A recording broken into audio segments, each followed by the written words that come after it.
Junkie Nation, are you ready? Let's get it on! From the fight capital of the world, inside the beautiful Mandalay Bay Racing Sportsbook, you are listening to the MMA Junkie Radio Show, the only show that matters. I'm your host, Gorgeous George. With me, as always, is the devious and dastardly goes, our ace co-host, back east, handling the producing duties, Andre the Giant and his sidekick, Josh. Hey. What's up? What is up? Hello. What's How up, are you guys doing? fellas? Yeah, we're good, man. How about you guys? We're just well? celebrating Josh's Yelp reviews. Yes. That was actually gold. I learned a lot. I My think it was soul the most insightful part of my internship right now. so far. Yeah. My soul doesn't even really I don't know what's going on. Like, that's actually real? He did those things? Yeah. That's incredible. All right, which one do you have an issue with? He's still here. What? Oh, my God. All right. The biggest issue I had was you used it as a form to pick up a chick? All right, I'll say this. Attorney McKinnell, as I told him on the show, he did his homework. He really did. I completely forgot about that one. That one it was deleted well before this, but yes, that happened. And again, I own it. I plead guilty to that one. Can you give us some context, guys? Well, basically, I guess he meets a girl, and then the girl says, man, my day was blah, blah, blah. It was crappy because of blank. And then Josh says, well, I'm kind of close to an elite status Yelper. How about I help you out? And then he does the post, and then it goes up. But I think the thinking behind that is now she goes, oh, my God, you're awesome. Here's my number. Call me. And then that leads to something else. But it doesn't. And then that just kind of lives on. I gotcha. All right. Is that right, Josh, or no? More or less, that's the quick version. Essentially, yes, that's what happened, yes. What was she complaining about? She had a bad manicure. So I said, all right, I'll flame this nail salon if you want. And she said, yeah. So I flamed him, showed her the review. She laughed, gave her the number, never texted back. So that's a lot to go through. Yeah, I mean, there are a lot more direct ways of telling a girl you want to take her out than saying you're a big deal on Yelp. I learned that day. Listen, live and learn. Might I say, two gentlemen, by the way, I have left the Mandalay Bay Sportsbook a 5-star review for housing you guys. All right, so it's not all 1-star reviews on Yelp. Thank you, Josh. Well, then. We appreciate that. All right. Shout out to MMA Tonight, Ryan McKinnell, Misha Tate, bringing it always on Wednesdays. But here we are, ready to go for a couple hours with you all, Junkie Nation. Ready to talk some mixed martial arts, some combat sports in general. We talk a little bit about boxing as well, pro wrestling, and submission grappling, whatever really is going on. And in Vegas, by the way, there is a big fight coming up, Manny Pacquiao versus Keith Thurman. We'll definitely be watching that on Saturday. We're actually going to be doing a sportscaster watch-along, so we'll talk a little bit about that later. But we are going to start off with some MMA. And the big boss man, Dana White, the UFC president, did an interview where he cleared a few things up. And that's what I like. I like it when he does go out there and clear a few things up. And it's not only good for us media, it's good for the fans, it's good for the fighters, just for them to know what their options are. So, not to get too into it, because we actually have some audio cuts that I think can take care of it. But basically, Dana White was on TMZ Sports, and he talks a little bit about Jorge Masvidal and Conor McGregor. Remember, Masvidal and his team had put out that the only fights that they're going to accept is Kamaru Usman for the undisputed title at welterweight. He, by the way, is hurt. And we don't know the timetable to get back, but they were saying November of 2019 is kind of like the most common answer from anybody that I've asked about that. And the other option would be for Masvidal to fight Conor McGregor, who, as far as I know, he's healthy. It's just, does he want to fight? Can he make a deal with the UFC? Who knows? Well, TMZ Sports caught up with Dana White, and so in asking him about these rumors, Dana White was able to clarify stuff revolving around Conor, the lightweight division, Poirier, Khabib, Masvidal. Let's go to cut number 1. Yeah, I think he'll be back. He'll either be back this year or early next year. Oh, 2020. We'll see how this whole thing plays out in September. Does he get the winner of Poirier? No. Khabib? No.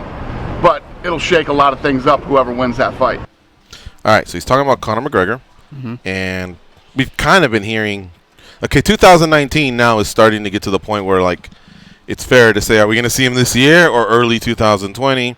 But anytime Dana White had done an interview in the past few months, he sounded pretty sure about 2019. In fact, any time you talk to anybody from the McGregor camp, the same thing was being said. But look, we're in late July, middle July, and cards are starting to fill up. And remember, Conor's basically a pay-per-view draw. He's not a fight night fighter. He's not a UFC on ESPN fighter. He's a pay-per-view guy.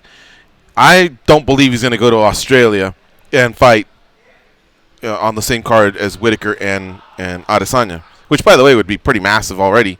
That's that stadium show. But I just don't see him going in there. He's going to want to headline his own fight card, whatever. So what we're basically left with is November in New York and December in Las Vegas, which happens to be two venues where the UFC would love to have Conor McGregor. And if some of you are wondering, the only ones. Yeah, you're right. And if some of you are, like Dallas Stadium, there's those crazy wild card options. But yeah, if anybody's wondering, hey, George, but hasn't he had troubles with those two state commissions? He has. Except New York, he went in there and, paid his fines and did his community service. There's a story on MMA Junkie if you want to Google that. Conor McGregor, community service, New York. It was about 2-3 months ago. He fulfilled it, and everybody around him said, yeah, kid was great. He came in here and did his job, stayed quiet, and got the job done. So that's done. And then he had some troubles here in Las Vegas for that fight. It was post-229, UFC 229 fight that broke out where Khabib jumped the cage to get to his team. And then Khabib's teammates jumped into the cage, and, of course, McGregor was involved a little bit in that. But he actually had one of the more minor roles, to be honest. And I believe that fine and that suspension is already going to be – his was minor. He's already clear of that. Now, he did have some troubles down in Florida, but even that, I think, is good to go. And if you really want to go back to last year, there was some allegations coming out of some inappropriations or alleged sexual assault or some stuff like that went down in Ireland. But I that's all, man. It was just headlines, and I don't know that that's been talked about anymore. So, circling back to what he said here, all right, September 7th, Poirier fights Khabib. He's not getting the winner, we've been told. Mm-hmm. Masvidal's too big for Conor. I mean, Conor fought at 170. Yeah, but he shouldn't have. Right. I hated that he did it. So you don't have interest. Not only did I hate that he did it once, I hated that he did it twice. So he doesn't belong at that weight. You don't like him at 170? No. Can somebody tell me where I said let's hit cut 2? You got some trigger finger happy guys over there. My bad. Cut number 2. It's all right. Cut 2 is Conor saying Conor shouldn't fight at 170, I believe. All right. So let me finish this real fast. That's starting to sound more like Tony gets the winner of Khabib and Poirier, which, look, to most people, I think we're all like, hey, so that feels good, right? And so say it, right? True. Why not just say it? Because that's the big problem. He likes to leave his options open. But he can always circle back and say, hey, we changed our mind. This is the one. This is the fight the fans want. Don't you want to see it go? If it's not Tony, who and then he'll talk then? over. Do you not want to see Conor McGregor fight Khabib in front of a bunch of people, and you stay quiet? He doesn't really want your answer. Mm-hmm. He just talks over you, yells, and then he moves on to the next question. But if it's not Conor and it's not Tony, who then? What exactly are they trying to do? I don't understand. I think he always leaves a 2% chance that it's a barn burner that needs to be run back. Because remember, Khabib's won 10 in a row. He was undefeated at 27-0. He's got an incredible run. All of Russia roots for this guy. I'd be a complete moron to not running back with Poirier and Khabib. Do you not want to see? Can somebody here tell me that they don't want to see Poirier versus and the old GSP, all that stuff. Yes. So I think there's that, and just the fact that maybe, honestly, goes. What's one thing I keep forgetting is that right now, maybe Tony's trying to get more money. Maybe Conor's trying to get more. They're all trying to do that, and so whoever's pushing his buttons more, he needs to use the media to kind of like shove it back at them and let them know you're not the only enchilada in the oven. You know what I mean? Like, I can go in another direction here. So as I will turn my back on you just as quick as I do on with one guy as he will with the other. But anyway, so he says he's not going to fight Masvidal, and that means he basically says he's not going to fight Masvidal, and that he's also not going to fight the winner of Poirier and Khabib. He does mention that Masvidal's too big. We'll circle back to that one as well. Let's go to cut number 3 as he talks a little bit more about Jorge Masvidal here. There's plenty of fights for him in his weight division without Conor. But He's too big for Conor. Conor doesn't belong at 170. So you He's got the balls to fight at 170, but he doesn't belong there. So that fight won't happen. No, hell no. Yeah, they all have Since balls. when does he care, though? Yeah, like for any other fighter. That doesn't he sound has right. to be a little extra nice to Conor McGregor with every little He's looking out for him. audio that goes out, any quotes that can be attributed to him. There always has to be something. That's why the most common fallback is, in the history of this game, there's one guy who never turns down fights. It's Conor McGregor, but I bet you he's a handful to deal with. I mean, you know what I mean? The guy wants Cowboy's a equity big in the dude. company, and I know. They were okay with that. Cowboy's a pretty big kid. Well, look, Masvidal has fought most of his career as a 55er.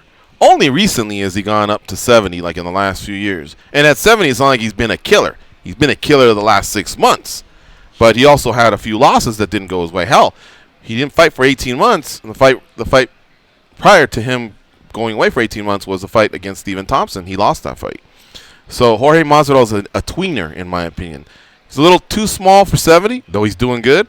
But he's also too big for 55. I mean, it's not good for his kidneys. It's not good for his recovery.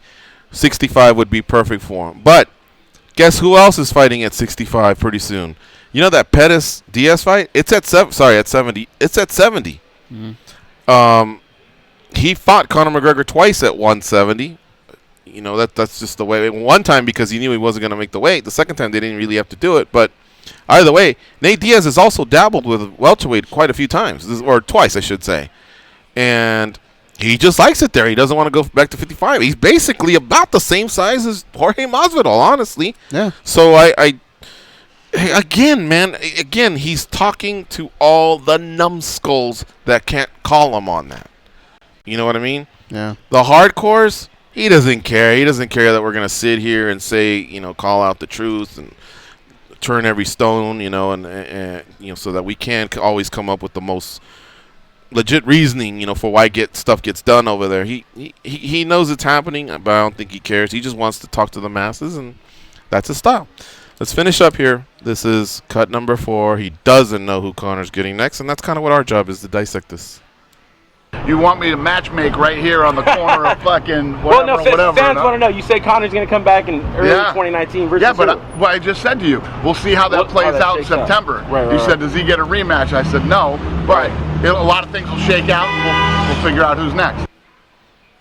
Well, what he just wants you to throw out some names. He doesn't want you to matchmake, come up with the venue or anything like that. I think that's just him buying some time. What are you thinking is basically what he's asking.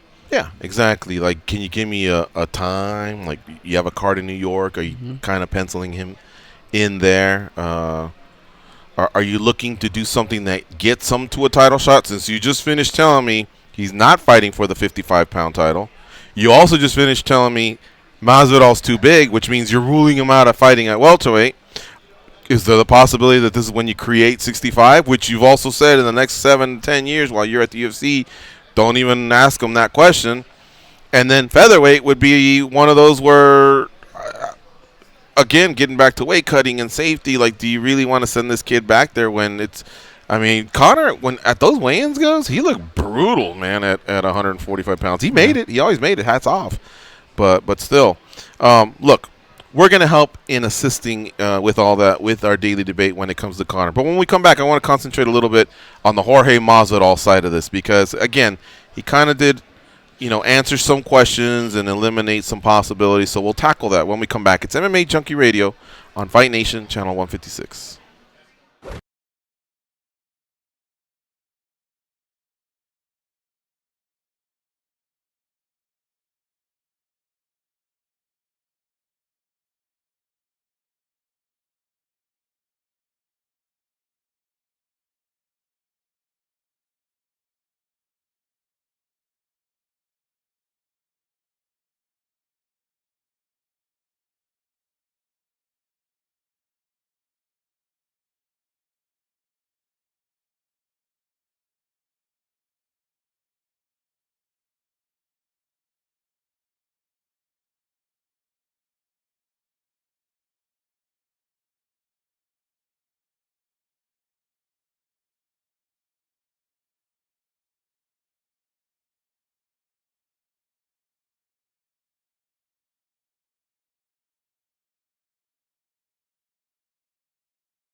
Mix, add ice, and you get MMA Junkie Radio. All right, we're talking a little bit about Conor McGregor, Jorge Masvidal, two of the bigger stars in the UFC, in an interview that Dana White did with TMZ Sports, in which he basically rules out that fight happening. Says Masvidal's too big for Conor McGregor. He also says Conor McGregor won't fight the winner of Khabib Nurmagomedov versus Dustin Poirier on September 7th in Abu Dhabi at UFC 242. So what might be next for Conor? I don't know. We'll tackle that in just a second. But Masvidal only had 2 fights that he wanted. One just got taken out right there. But Conor McGregor.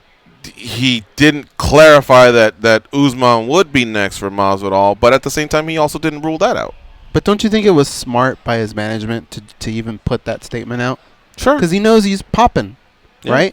And he also knows that Colby Covington has kind of been promised a few times what could be next if he gets past Robbie Lawler. Like, I thought it was really smart of him to put that statement out and just keep the momentum going for Jorge Masvidal. But yeah, you're right. Like, okay, if you don't do that, then you're not really leaving very many options. And I don't know that, like, Masvidal's kind of painted himself in a corner where he doesn't really have that many options. I mean, you always have Leon Edwards, right? You can see what happens with him. Now, Leon Edwards fights Saturday. He fights, That was quick. Yeah. So when Dana White says, like, a lot of things have to play out, I have to assume that these are some of the things he's talking about. He's talking about contract negotiations. He's talking about upcoming fights where the results may impact. Mm-hmm. Yeah, you're right. But that's on a guy like Masvidal, where it's a little bit tricky. With Conor, there's just not very many options. And here's another thing to keep in mind. The UFC, even though they have these pay-per-views and big ESPN cards, they have these little fight nights that just keep sneaking up and sneaking up and sneaking up. And those guys, they need to find the headliners for these cards. Mm-hmm. When they're caught in a spot where they don't have one, that's when you see bizarre bookings. Like, look, nothing against Montevideo, Uruguay. I want to go there one day. Never been. But they're getting a title fight on a fight night. Valentina Shevchenko isn't Uruguayan. You know what I mean? Neither is Liz Carmouche. I don't believe there's any ties to Uruguay there. But I just think they needed bodies. And there was somebody that was willing to fight there right now, and that's Valentina, I imagine. She just wanted the quicker turnaround. She just fought in Chicago on June 8th. But luckily for Montevideo, Uruguay, they lucked out. That's what they get. You know what I mean? But most of the time, title fights are on pay-per-views or at least big ESPN cards. But they have these fight cards that are coming up. Sao Paulo's coming up. Singapore's coming up. I know they're going to Copenhagen. I think they've already got that sorted out. But Vancouver, they're just going so many spots, and there's not enough of those superstar headliners that can do that. So you're right, Goes. You pulled out a great name, Leon Edwards. If Leon Edwards beats Rafael dos Anjos, I'm sure there would be pressure for Jorge to fight Leon Edwards if Usman still can't give a timetable of when he'll be back. I disagree. He has But you're the one that brought it up. He has to dismantle RDA for that to happen. To get I think just a regular win and a call out, right? Yeah, because he jumped them too much. Like for Masvidal to take that fight now would be going backwards a little bit, unless Leon Edwards did exactly what Masvidal did to Askren, a performance like that where you go, whoa, and then you say, he's not gonna do that. And those two have a little bit of beef. All right, let's settle that while everything else over here plays out. Right. But if Leon Edwards kind of cruises to a decision win, or it doesn't look that good, I don't know that it has that bite. And as far as we know, it could be that the UFC goes, hey, how about Leon Edwards? And Masvidal says, how about no? I'm just waiting for Usman. You don't want to give me Conor? Okay, I'll wait for Usman. And then another chess game is being played. And that chess game is, okay, then we're going to grab Edwards and find someone for him. Jorge, you kind of kick back. All right, cool.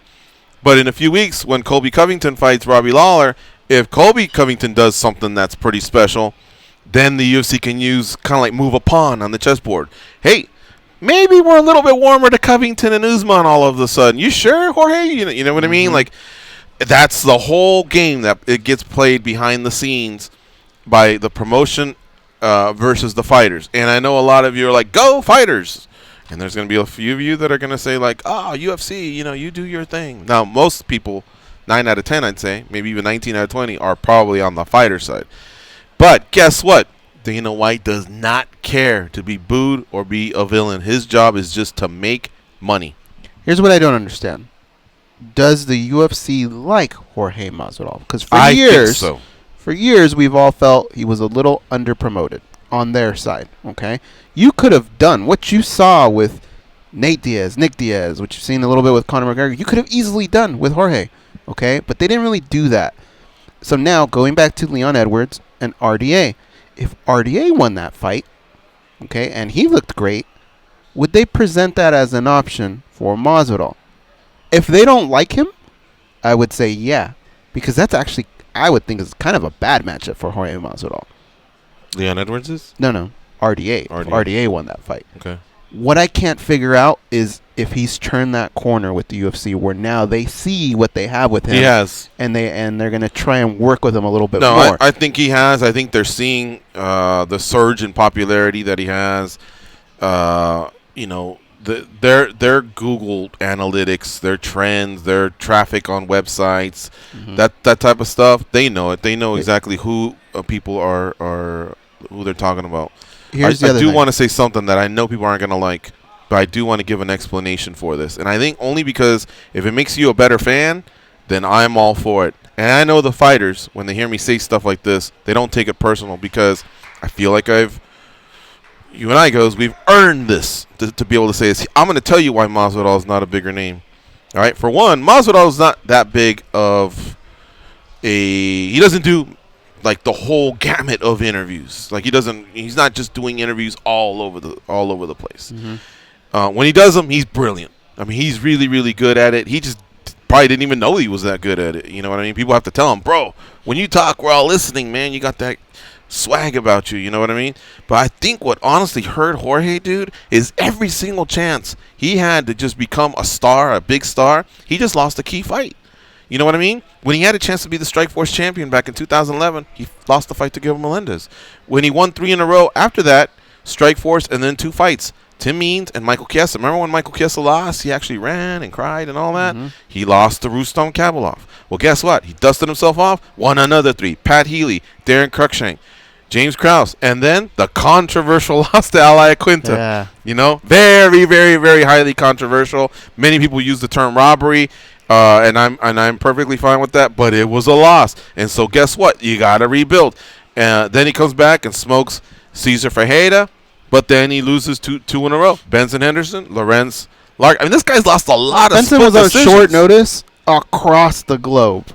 Like, he's lost a lot of split decisions. The last 3 I just mentioned, Quinta, Henderson, and Larkin, all lost split decisions. Then he does Pearson, Ellenberger, Cerrone, and I think once again he's blowing up, and he loses to Maya. Split decision again.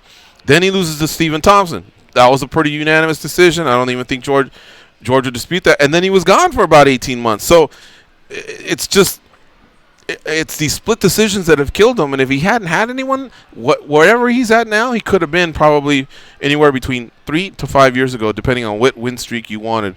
But it's those split decisions that kind of cost him those key losses. Otherwise, he'd be right there, and the UFC would be, totally pushing him. I don't know that they would, even with that. But here's something that he's doing that may not put him on their best list, and that's, have you noticed guys like Conor McGregor, guys like Daniel Cormier, and I think Nate and Nick have tried to do this but haven't been as successful. It's this is what I want. Colby Covington has done it, and he hasn't been successful. The UFC has these options. They have to do this or that, or I ain't fighting. That doesn't go over too well. All right? I like that they put it out there for the fans, but that's what I want to figure out, is if the UFC likes them, then they're kind of like, all right. But if they don't, that's just one more thing. I think they've seen what Conor's been able to do, those type of things, and I think they want to start nipping that in the bud. Not letting these fighters dictate what they want anymore. I have an answer for you. I don't think the UFC minds if you're public with it, as long as behind the scenes you do show a little bit of flexibility. They allow you to go out there and play the game, to create a role or a persona or a shtick or whatever you want to call it. But when we do call you, they want to have a serious talk and hope that you are open to being flexible and not just an inconsiderate prick, that only is worried about yourself, which we always tell fighters you need to be a little bit of that. But I really think that's how it works. Here's SiriusXM Now, and when you're out of the car, now included with most SiriusXM subscriptions. What you can do is hear more of what you love. You get more control of how you listen and have more ways to listen anytime or anywhere you want it. Play personalized stations powered by Pandora based on the artists that you love. Just create a username and password, and you're ready to start streaming. Learn more at SiriusXM.com/more. All right, folks, we're going to take our next break. When we come back, now we'll talk a little bit about where Conor goes from here. Plus, it'll tie in nicely to our daily debate. Do not touch that dial. It's MMA Junkie Radio on Fight Nation, channel 156.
All right, we're back on a Wednesday. Happy Hump Day to everybody. It's July 17th, and kind of clearing a few things up here with some big stars in the UFC, Conor McGregor, Jorge Masvidal, regarding an interview that Dana White did with TMZ Sports. He says those two ain't fighting. And you'll have to go back to hear a little bit of what we just discussed about Jorge Masvidal, which that's great. The great news here is that we have a fabulous app, the SiriusXM app, in which you can go back and listen to any or all of the show commercial-free and in HD quality. So check it out. That goes for all the shows on Fight Nation Channel 156. So there you have it. Now let's discuss a little bit about Conor McGregor goes. You want to throw in your tidbits now, or you want to daily debate it and then come back and add to it? I think daily debate it. All right, hit it, fellas. The brothers Garcia seemingly can't agree on anything. Everybody knows it's duck season. Rabbit season. Duck season. Rabbit season. Whether it's food, Less filling. Tastes great. Less filling. Tastes great. gambling, Always bet on black. I like red. Black. Red. Black. Red. Black, dummy. or even social media. Instagram. Snapchat. Instagram. Snapchat. The same applies to the biggest stories in MMA. Time for MMA Junkie Radio's Daily Debate. Today's hashtag daily debate question for at MMA Junkie Radio, provided to you by at MMA Junkie George and at the Ghost. Dana White ruled out the Khabib Nurmagomedov Dustin Poirier hashtag UFC 242 winner goes, as well as Jorge Masvidal as the next hashtag UFC option for Conor McGregor. You know, for him to fight next. Mm-hmm. So, who should fight Conor McGregor when he returns? Here are your choices, and of course, there's the other option as well, in which you can submit a name that you think trumps these three. Here we go. Donald Cerrone, coming off a loss versus Tony Ferguson, but still the uber popular Donald Cerrone. Nate Diaz, a fella who's actually 1-1 versus Conor McGregor, has a fight coming up against Anthony Pettis on August 17th. So I would imagine, I think you can book these guys anytime because they're 1-1 and they're just big names as well. So he could fall in the Donald Cerrone line where he's coming off a loss, or maybe he'll come off a win. Who knows? And then Tony Ferguson, who all he does is win, practically. That's your other choice. He was a former interim champion at 155 pounds. He just, bad timing. You know, he already should have fought for a world title. You know all his accolades. I think he's 14-1. And, of course, there's other. And other's important, not just to focus on 55. I guess he has fought at 45 for part of his career. 55, I think, is the bulk right now of what we're talking about. Man, you can create a new division if you want. You can go welterweight. But I'll tell you what, I'll just shut up and let you talk. I was waiting for you to shut up. Okay.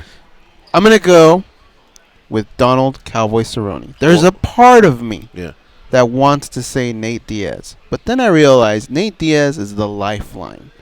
He's the guy you use when Conor just can't put it together and you feel like, all right, this ship may have sailed, but we got one more left. Because they're 1-1. Because we got to settle something.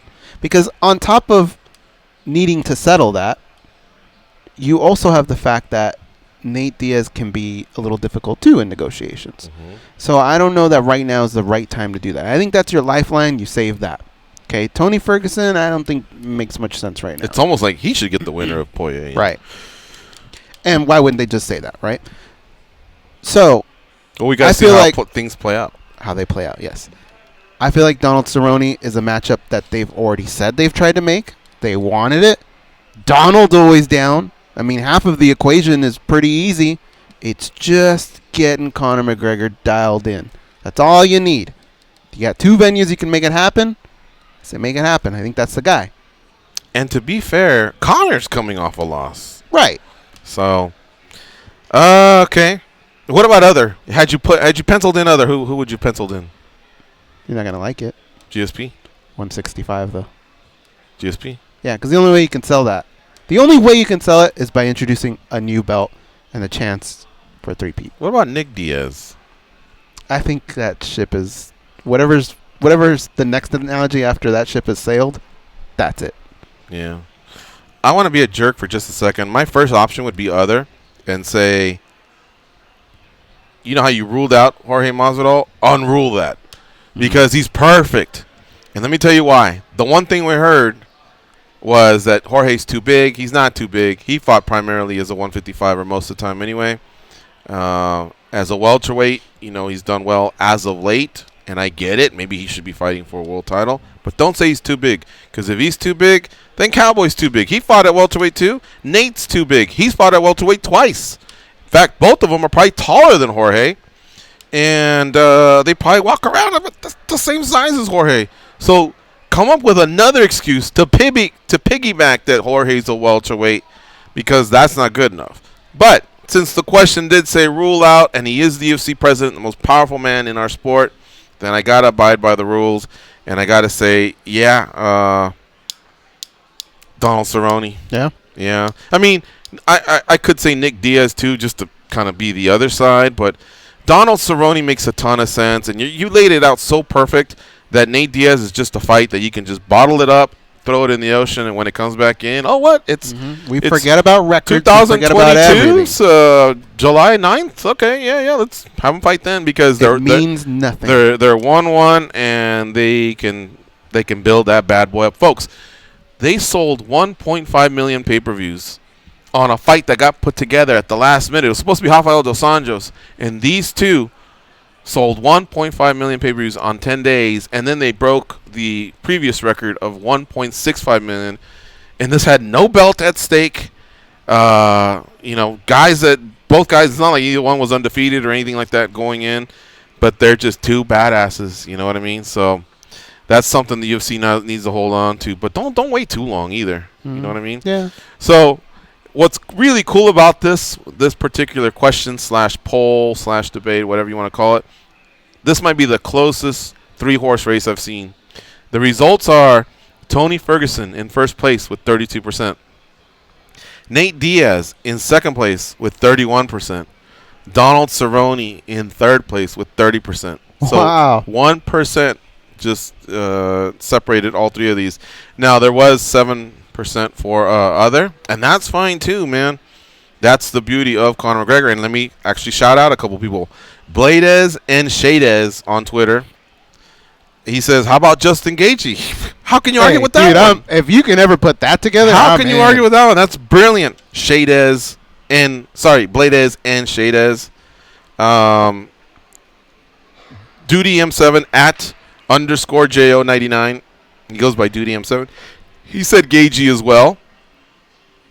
At Zaya, Zaya18 also just put a Gaethje gif. I'm saying this because no one else matters. It seems like there's a lot of big push for Justin Gaethje. And guess what, Goes? He deserves it. Gaethje's giving us wars. Yeah. You know what I mean? So there you have it. That was a great one. I think Mike Bond came up with that one. So shout out to him and Matt Erickson for putting that one together. That's our daily debate brought to you by the MMA Junkie radio team. All right. I think we're going to do one more break. Yeah, you want to add on to any of that daily debate and Conor McGregor? And, I just want to know when. The loser? How about if Dustin beats Khabib? Do you run back Khabib and McGregor? Hey, you happen to be coming off a loss. So do I. We have history. Do we run this back? I think if you're going to do that, a belt. Because if Tony gets the winner, that means he gets Poirier. And don't forget, Conor and Poirier have a history as well. I don't think the UFC slips him in there, but they do have a history, which is something to note. But how about Khabib and if you're going to match him up with Khabib, McGregor? I think a title has to be on the line, because that's really the only way you build that up. And then Poirier, I think if you're going to do that, then you might as well just do something like Gaethje.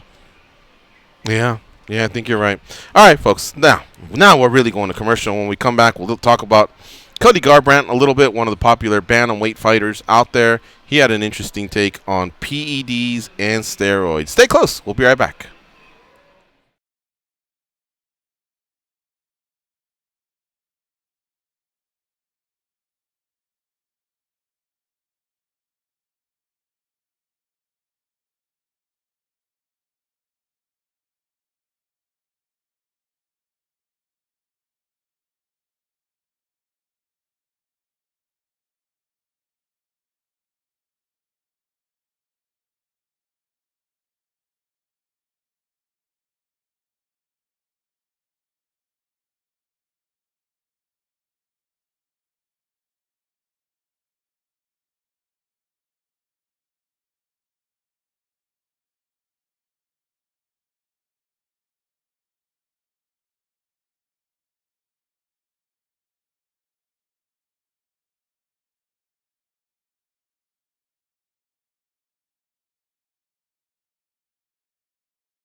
Their mantles are covered with participation awards. They have boxes of gold stars that they purchase themselves. They are the legends and demand your respect. Here are George and Goes. Huge shout out for Burt Watson, good friend of the show, longtime UFC site coordinator. Now he's a promoter. Burt Watson Promotions. Yeah, we rolling, baby. They just had a show in June down in South Florida. We wish him the best with that new venture. He's such a great guy, very, very good friend of the show. He's been to junkie gatherings. He's been to military installations with us. I always say, hey, this sport has some really, really scummy people in it. I won't back down from that. But, man, we've met some great people along the way as well, and he's right at the top of my list, Goes. Yeah, he's one of the most honorable dudes ever. I was just texting with him right now, and it's 70. He turned 70. The big 7-0. Big 7-0. So yeah, he kicked cancer's butt as well along the way, and like he was saying on his Instagram post, not many people make it to 70, but today is his 70th birthday, so happy birthday to Burt Watson on behalf of MMA Junkie Radio, especially me and Goes, but the whole Junkie staff, Junkie Nation. I know a lot of people love Burt Watson, and hopefully he liked the tune that we came back to as well. Why did we come back with that tune? I told Juliet. One of his favorites? I told Juliet, I said, hey, because she's got this little Rolodex in her head of music. I said, hey, something that has the word baby, because that's what Burt Watson likes. Something along the lines of R&B, because I know Burt Watson likes, and she shot it back quickly. Oh, cool. And I sent it to Andre the Giant and Josh. All right, so let's move on here. Cody Garbrandt was kind of like one of those guest fighters at the Sacramento card. I mean, he lives there, so it made sense. He was there to support Faber and Elkins and all the boys. But they pulled him back there to do a catch-up. A couple quick cliff notes. He said, hey, look, I'm cleared, and I'm ready to go. So he's one of the guys that fits that label of a star that can headline somewhere. So watch him. He'll be on a big card somewhere. It won't be for a title fight. I'm not saying that. But he'll be on a big card somewhere. He can maybe headline a fight night or be a co-main event or featured bout on a pay-per-view or whatever they want. But one thing that was interesting that was said was he proposes all steroid fights if USADA is going to be testing inconsistent, because this all stems from what happened with TJ Dillashaw. Now, Cody Garbrandt used to tease in the build-up to the fights that Dillashaw was on steroids. Dillashaw would say, you're crazy, But because fighters often say that to each other, no one really took it serious. And we shouldn't, because if someone's passing the test, why would you want to just accuse somebody of something? Well, the time came for when TJ Dillashaw didn't pass his test. And so these guys from the Team Alpha Male side, they've been railing him a little bit. Garbrandt has. Uriah Faber recently did. But guess what?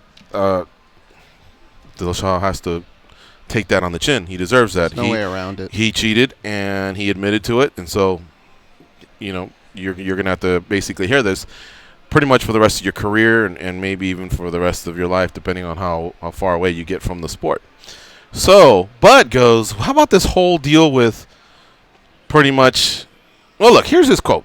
He goes, but I know I'm the best in the world, drug-free. I've had over 40 tests from USADA, and there's nothing that's been illegal. All right? He says, I started back in 2017 at the press conference that I would like to do more invasive testing with it. We have to log in everywhere we go. We have to answer the door at 6 a.m., piss urine and blood, and do work. Write down every supplement we have. There should be no boundaries or picos or this or that. You either cheat or you don't. He continues, we're not in there shooting steroids up and getting big. They're doing the EPO. They're doing all the kind of expletive price shit to cardio base. I knew that. I knew TJ was on it, and that's why I wanted more invasive testing. So you get the gist. Says he's been on it for 5-6 years, and he says that's not the only thing he's been on. But to be fair, that's what TJ got caught for. He hasn't been caught with the other stuff. Now he goes a bit too far in my opinion, but I want to get your thoughts. He says if you're going to draw a line on what we can do or how we can test, you can keep this simple. You can detect the EPO, then what are we getting tested for? Let it all be legal. Let's all get juiced up and go in there and fuck each other up. That's ultimately what they want. And you know what? I've heard that from a lot of fighters. Right. But what are your thoughts? I think that comes out of pure frustration. It's just something that you don't, kind of like when people say, well, all right, then just give everyone guns and everybody just shoot it out. You know, like, you don't really mean it. I don't know that he means that 100% because it just wouldn't be right. It wouldn't be a good look for the sport. I kind of champion for the reverse, and which is come down extremely hard on them with a ban for life. I think that solves your Okay, issue. but I have a question for you. If that happens, what about the ones with the chance to appeal? Happens. If what happens? Okay, like what happened to Junior Dos Santos, for example. If what happens? My scenario or your what scenario? Your scenario. Okay. So what happened with Junior Dos Santos?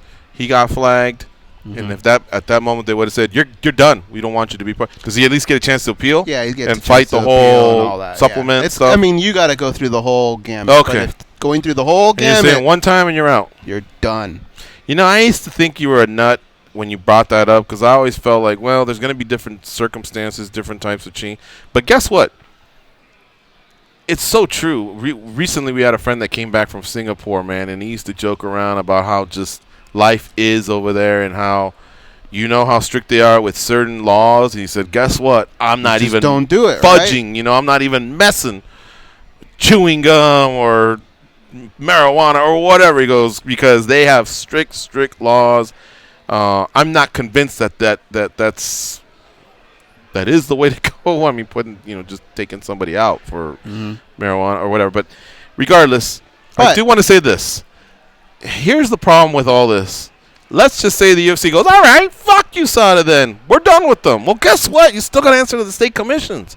And so the state commissions are going to go, that's cool. USADA is no longer a part of your lives, but we are. And now we're going to go back to some antiquated laws and rules and regulations where, guess what, marijuana might not even be part of your system for 30 days. I would think that USADA did clean up a lot of things, but they also became more flexible, especially when it comes to marijuana.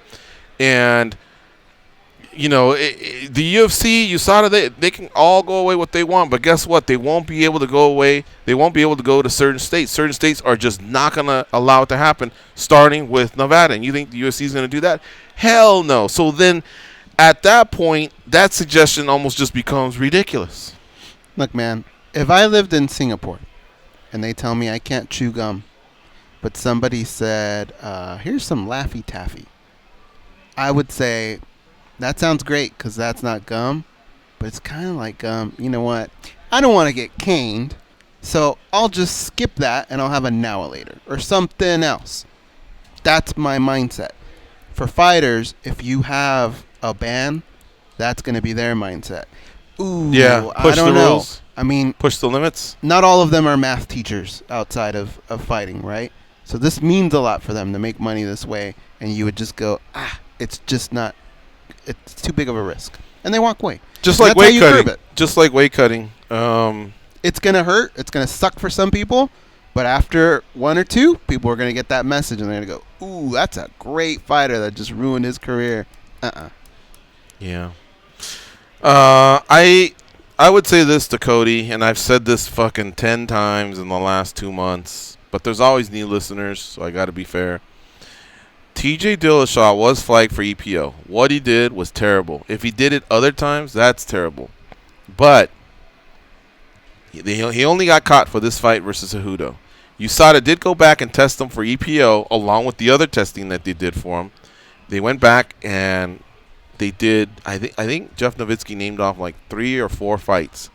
And I remember clearly him saying that in the Garbrandt fights, they went back and tested for EPO, and he didn't have it. So the way I look at it is, if that's when they went back and tested those and he didn't have it then he didn't cheat then because they didn't catch him then. Right. But for this one, he did, but it had nothing to do with Garbrandt. You know what I mean? And I would also say that, yeah, you can say that, but Nevada's not going to allow that. California's not going to allow that. New Jersey's not going to allow that. They have their own regulations as well, along with USADA. USADA is the strictest testing of any of the major sports. I applaud the UFC, man, for signing up with them. Mm-hmm. Now, USADA, if I'm not mistaken, they signed up in 2015 for 3 years. And the announcement was like June of 2015. It started in July of 2015. And it was kind of like a soft run. And then when they really got serious was like later that fall, I think the testing became a lot more stricter because they knew they were going to have a lot of those where the fighter was like, what? You got to go into an app and tell you where I am? Because remember, if they come to you and you're not there, that's considered like a warning. And if you get 3 of those where they don't find you, 2 years. You know what I mean? So they kind of had a soft run. The fall of 2015, it was on, and that was supposed to run out in December of 2018. But in December of 2018, they extended the deal for 1 year through the end of this year. And now we'll find out and see what they're going to do. But they just promoted Jeff Nowitzki to senior vice president. Yeah. So I imagine they're probably going to come up with something long-term. They feel like it's working, and I don't think it's going to go away. It costs the UFC a lot of money, but they feel like it's working. So, that's that. That's okay if it costs them a lot. They got a lot of money, right?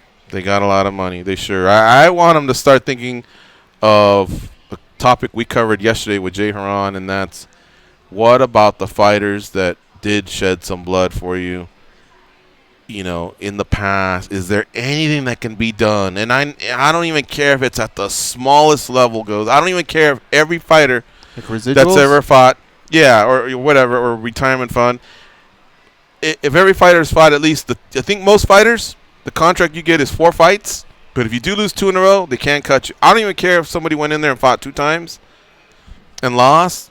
Start sending even a small check to all of those fighters. And then obviously the ones that had longer tenure, then, just like most companies, then I believe your retirement grows.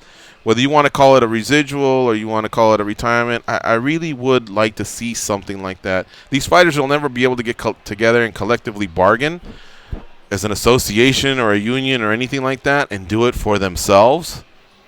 Money, wages have gone up. I've seen it with my own eyes.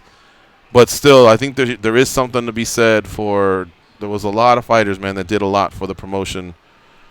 And I think they could deserve something like that. I think it would go a long way for the UFC towards their fans.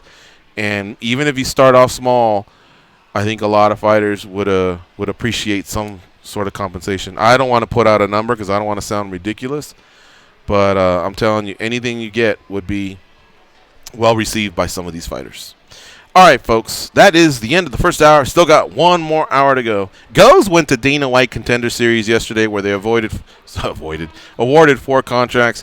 So we'll kind of get his take on that fight card. We'll tell you who all the winners were, and then, of course, Goes can share any of the stories from, that came out of Dana White Contender Series. Well, I guess this is the 4th episode, of 2019. So stay close. We'll be right back. It's MMA Junkie Radio on Fight Nation, channel 156.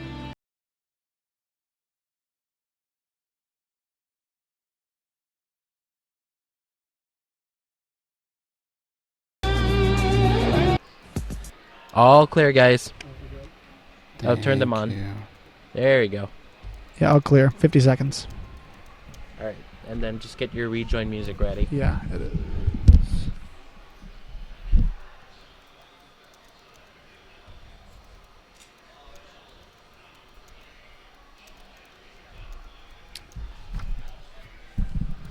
30.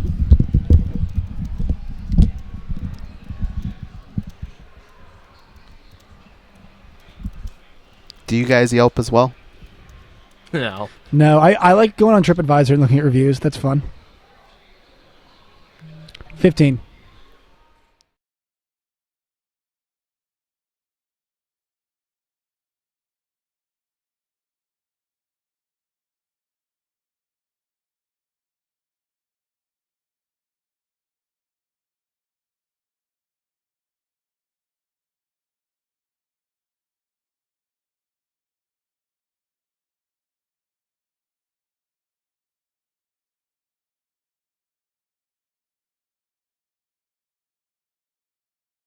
Summertime when the weather abducted by aliens and instantly returned for raiding all their snacks. They are Gorgeous George and Goes. And this is MMA Junkie Radio.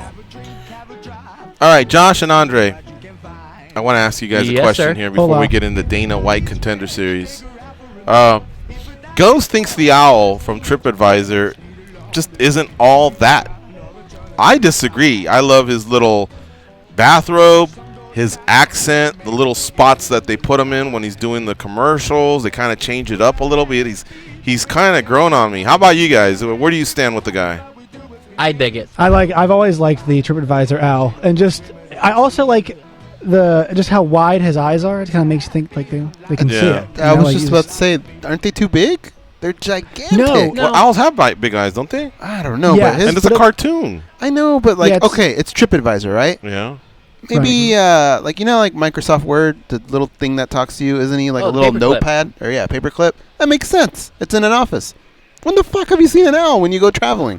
Make it like a suitcase or something. But an owl can fly. He can get to places. Yeah, he can't fly that far. The owl has knowledge. The owl knows the best places, Right. and the best deals. And the for eyes, you. the eyes are the eyes of the people. Nah, the eyes of the people seeing stuff and writing like reviews. the owl, I like man. the gecko, He the grew on me. gecko. The gecko's because awesome. you don't see very many geckos in logos. He came out of anywhere. It was refreshing. Owls are everybody's logo these days, dude. Everybody's got an owl. I think he stood out amongst all the owls, though. I think he's actually who else has an at owl? the forefront. How about a raccoon? Tootsie Pops is another owl as well. A raccoon just ruin your brand. Yeah, no raccoons. No raccoons? No raccoons? Damn. No. No to raccoons. So you guys said who other people have owls? How about Who a has penguin? owls? A penguin would be funny. A penguin belongs Yeah, to but the then general. so many brands use penguins. There's more companies that Do have they? a penguin All right, hold on. than an owl. Owls. There's a brand There's- called Penguin. Yeah. I think it's a book thing. Yeah, then you got the publisher that's Penguin. Then you also got the Penguin that's the clothing line. And there's like a couple What other penguin more. clothing line?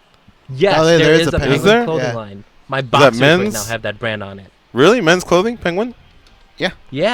I haven't Oh, heard of that, shit. but I Me neither. think Andre. I don't think Andre's lying. So. Okay, I don't even know how to say this, dude. It's like XZ Zeisel or some shit like that. Oh, yeah, they have an owl. What is Geico Zeisel? also uses an owl. Oh, Geico? Yeah. They do? There's the Mr. Owl, the Tootsie Pop guy. He's kind of an we asshole. said him, yeah. I haven't. Yeah. I forgot about Mr. Owl, the Tootsie Pop guy. Yeah. Yeah. True. That ain't cool. What How he could you does to forget? kids. I just mentioned him like 60 seconds ago. The Tootsie Pop guy. You did? Yeah. Oh, okay. I didn't hear in you. fact, Yeah, one yeah. of you two went, oh, yeah. That was Andre. Yeah, that was me. WGU Owl commercial? WGU. Oh, yeah, those are Oh, playing yeah. 24/7. I'm just saying, man. That's what's popping up. Like there's all these owls. What is everywhere. WGU? I love him in It's that like little some, robe it's they put some him in. College. Okay. I don't know. I think the jury's still. Yeah, I'll tell you this goes. Give it about another 6 months of commercials. I think he'll grow on you, though. I don't know. And by the way, doesn't the owl sound like Shamat Karsandu? Doesn't it sound like he Maybe a little bit. could voice over the owl? Mm-hmm. Yeah. And if he Does is, he if have a that's British him, accent? yeah, he's a friend of ours from. I've never Britain. thought about the commercials. I don't remember that. Yeah. What- I've heard Shamaktar. Yeah. Well, what do so in England when they want to make somebody sound smart? What do they use? Probably an American. No, there's no. We They use sound a southern stupid. accent. Yeah. Oh, can you imagine? Ugh. Okay, how about this, guys? Let me give you some Fight Nation personalities, and you tell me what's a good, what would be a good Animal representation of them. Yeah, you ready? Oh, okay. Oh my God. All right, here we go. Okay. What if Dave LaGreca from Busted Open? That's a really good one. I give him a Labrador. Why that? No, because he's. No, he loses his he- temper. I could see him being more like a It's a honey badger. like a Like a pit honey. bull? Yeah, that's No. good. I was gonna say a Tasmanian No, devil but or something like he's that. not. He's not as much of a heel character to embrace the pit bull. I'd say an elephant because elephants could just steamroll you in a second, but also they kind of look goofy sometimes. And Dave. I mean, from what I've produced, Dave can get so goofy. Yeah. Thank God he has Alex because he's incredible. All right. But Alex is perfect and keeps him on track. How So I'd say about Jerry Cooney from elephant. At the Fights? I think he would be a good elephant. So I guess we're getting away from commercials. Well, what I'm saying is, Yeah. if Disney were to do a cartoon, a movie, or whatever, and they were having Jerry do the voice, what would be the animal that Jerry I think would he be? would be a good elephant. An I elephant? think he's perfect to be an elephant. Think Yeah, so? probably. He does seem kind of wise, and But elephants if have he the great wants memories. to, and he has a temper, he could jack you up, right? It'd be funny to see the elephant go, Kangaroo, "Hey, yeah. listen." Oh yeah, kangaroo sounds good. kangaroo. Just freaking get that left hook on. Yeah. you. What about just the? How about a hippo? What about a bull? A bull? Yeah. No, Because I bulls always wouldn't have give to be him the bull. bulls. Yeah. He's Ferdinand the bull. Wasn't Ferdinand What nice? about a giraffe? But They're well, fragile. Okay, all right. Let's do one more. Let's see. How about Luke Thomas? That's the one that I was waiting for. Like a rhinoceros? Yeah, rhino or like they're all gorilla pretty or big something. dudes. Yeah, well, I don't know about Dave, but a gorilla maybe Dave's that not a might big work. dude. Dave's not a big dude. No. I give pretty much Luke the wolf. Yeah, I would Straight give up. a direwolf from Game of Thrones yes. because Luke's pretty big. So And he could work alone or in a team, but he's kind of his own person. yeah, direwolf. Yeah, direwolf. All right, now we're gonna do 2 more. Ready? Okay. Game. R.J. Clifford. I haven't met RJ in person, so I can't. Attest RJ's to about 5'8". He's an athlete. He wrestled and played football. Smart cat. Works for Fox as well, and white kid. Fox. So blue eyes. A rabbit. But he can lose it from time to time. A rabbit. Mm-hmm. A rabbit. That's not bad. Yeah, but How do about you rabbits guys? have like a temper that could explode? Not Some of really. Really? Come on. Well, Andre said Fox, and if he's pretty smart, and He's not that smart. He's not that smart. But the guy knows Don't his give him too stuff. much credit. How Don't give him about too much credit? How about I think he could be like a jaguar. Think so? Or R.J. Clifford, yeah. He's got a little bit of a bite to him, you know what I mean? But he's also not like necessarily like the king of the jungle or nothing. All right, last one.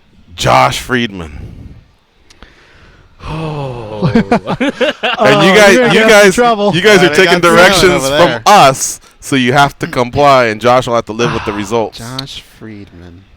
Josh Friedman. If he were an animal, which animal Remember, a would he be? cartoon. Josh is doing the voice, so he does have a little bit of a Okay. deeper voice.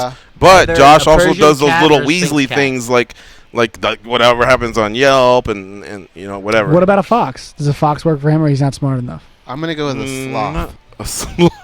Oh, Nah. wow. Nah, Yeah. Josh Wow. works quick. I don't know why I'm defending Josh all of a sudden. What but about- yeah, the guy works quick. He thinks smart and he's great. That's why I say a Sphinx cat or a Persian cat, because he can move fast, he can do stuff fast, but at the same time he likes the luxury. Koala. I don't know. Ooh, that's not bad. Koala? Koala or a occasionally panda or has some something? Claws. I know. Panda's Ryan McKinnell. Ryan McKinnell would be a Oh, panda. he'd be a great panda. Yeah, Ryan. That's actually good. That's very good for Ryan. Yeah. He'd be a panda. Pandas are great. One more, are we done? Oh, who's left? Marissa. Misha. Marissa? I thought you were going to do Misha. Marissa. All right, Marissa or See, a panther would be Misha. I'm abstaining from this. definitely, I'm going to abstain from this one because I don't know Marissa well enough, and also she's my boss. So Marissa. Marissa's got a little bite to her, man. Gotta be Like something in the cat. she's family. she's a leopard. Jack Russell Terrier. A Jack She's Russell. got a little bite to her, yeah. I think she's a leopard. Mm-hmm. All right. And over there, the guys, they're staying quiet. Their mics are down. Lion is that's my call for Marissa. A I lion? will agree with whatever the best answer is you guys give. The most complimentary. All right. So, Like Simba. Goes, you were at Dana White Contender Series yesterday. I'll give you the winners, and then you can tell me who stood out or any other little stories that you might have from the night of fights. Antonio Arroyo defeated Steven Regman in the in the main event. Submission, arm triangle choke, round 2. So he was last to go. Ode Osborne defeated Armando Villarreal, verbal submission of an armbar, round 1. Dontel Mays defeated Ricardo Purcell, TKO punches, round 1. Ooh, quick work there for some of those guys. Kevin Seiler defeated Lance Lawrence, unanimous decision. In fact, he even had a 10-8 round in there, but Seiler also missed weight. Brendan Allen defeated Aaron Jeffrey, rear naked choke, round 1. Quick work for Brendan Allen, who was a guest of ours here on Monday night. So Goes, before they even announced who was going to get a contract, who did you think deserved the contract if they only chose one? Oh, no. See, this is a tough question because there's who I think deserves it, and then there's who I think the UFC is going to go with. Let's go with who do you think deserves it? Man. To me, the guy I was most impressed with was probably Antonio Arroyo. Okay. So I probably would have given it to him. It's so tough. Can I go one by one? Sure, yeah. Go ahead. Okay, that was so- just a quick question. So the Brendan Allen fight, he did everything he was supposed to do. I thought he looked good. I thought he was a solid. This guy deserves a contract. Comes from a good camp. He had a great performance. So then you move on, to Kevin Siler and Lance Lawrence. The problem is Kevin Siler fought a great fight. And he fought a Terminator because this guy would not go away, dude. At the end of round 1, we were all thinking if round 2 goes anywhere near that, there's no way they'll let him get off the stool. I mean, he already had a big hematoma on his head. You couldn't even tell where he was bleeding from anymore. The eyes, the nose, the mouth, the blood was just everywhere. The kid was getting beat up. The problem is Siler missed weight. Okay, his explanation was fairly decent.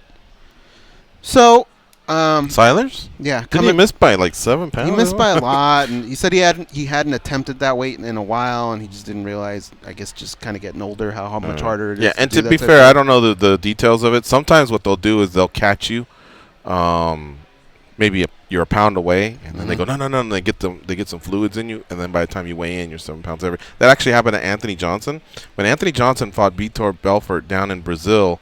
Everybody was like, how does he come in 7-8 pounds heavier? No, he actually got down to 187.5, I believe. He only had to get down to 186, but they cut him off, and they go, no, because they noticed he was having a tough weight cut, so they rehydrated him and everything, but by the time he stepped on the scale, they were like, why, what the fuck, but he gave it his best, and still came up short, but regardless. He apologized, and he said, I'm even willing to come back and do this again at 155 to prove that I deserve to be here. He had a great performance, okay? Dontel Mays, this is the problem, is he didn't look like great up until the moment of his knockout, but it's his 3rd time on the show, and I just don't see them saying, hey, come back and beat a first-round knockout. Like, I think their hands were tied, so I think that's why they gave him the contract. But that's pretty impressive, isn't it? Or was the opponent not? It wasn't like the greatest fight up until that moment. So it's not like you could say, "Wow!" Like somebody, like kind of like Greg Hardy when he just comes out of the gate and boom, boom, boom, boom, and it's over, and you go, "Oh my God!" It wasn't really like that feeling, right? Mm-hmm. Osborne and Villarreal. Osborne had a great performance. Okay, the problem was his opponent Villarreal didn't have the best performance. Mm-hmm. So sometimes you'll get a guy who looked great and he ended the night early. But you sit there and you go, well, wait a minute. Is he really good or was his opponent not up to par? That's what I was that's the game I was playing with. I just couldn't tell that. Now, if you're on the show, I have to believe it's because the matchmakers believe both guys can be in there, and that's why they picked them. I don't think they just match guys up with guys they think they could beat. Mm-hmm. So based on that, you kind of have to give the kid a contract. Antonio Arroyo and Steven Regman. Arroyo just looked great. I mean, he was just throwing power shots. He was mixing in takedowns. Regman didn't really get started until like the end of round 1. He just was kind of a punching bag in the beginning. He was taking a lot of unanswered shots. He wasn't doing anything. He had his moments here and there, but I thought Arroyo was really tough. The other thing going back to Osborne that hurts is, it's a 135 division. That division's stacked. Mm-hmm. I don't know, like if you're gonna take somebody's place at 135, you better be really good. Because they're all really, really good. So there's so many factors that go into it. Antonio Arroyo at 185, the division is fun, and anytime you can get some new talent. He looked like he was ready to step in at that moment. So he was my most impressive fighter that night. Well, they gave out 4 contracts, and like you said, everyone but Siler got one. And Siler, who knows, maybe he would have gotten one. You think he would have been the 5th? Had he made weight? Had he made weight, I think it'd be impossible not to give. So they would have been 2 weeks in a row that they have 5. Mm-hmm. All right, they went with 4, everyone but Siler. And did you agree with that? Was 4 too much, or are you liking it? I pitched it as a daily debate. If you want, I can give you a version of it. But I don't know. Part of the compelling part of it early on was only one person gets a contract. Now, at the same time, I don't want to be Caesar and give the thumbs down and tell the other winners, fuck you, you're not in the UFC.